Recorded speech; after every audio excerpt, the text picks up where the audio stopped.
Good evening, guys. Ito yung dinner namin. Zucchini na may may karne sa loob. Kung ano pangalan nito. Stuffed zucchini siguro.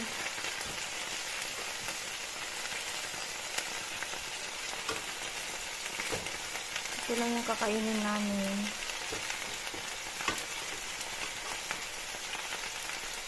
Ang makain ko nito 2 piraso lang. Kasi maraming laman at yung sa loob maraming karne.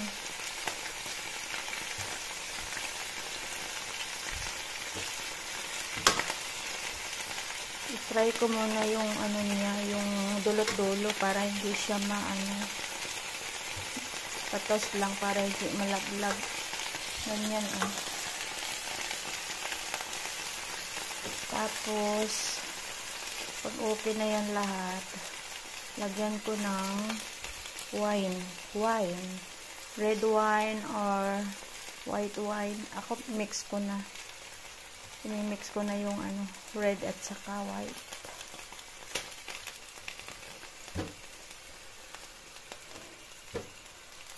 Tapos evaporate lang yung yung wine, mga ilang minuto.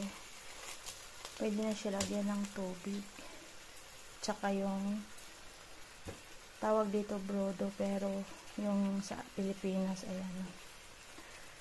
yung mga Knorr cubes, beef flavor.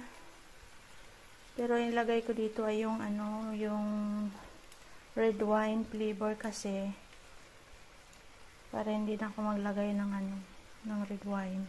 Yung yung pinaka cubes niya, yun na yun, may flavor na Tapos magdagdag na lang ako ng white wine. Yun lang siya, ganyan lang.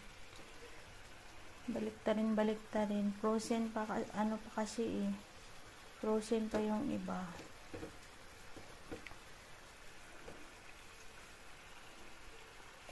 Ayan. Pag na siya, okay na.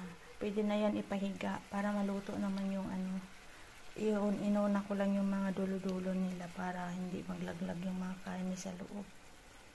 Hindi lalabas.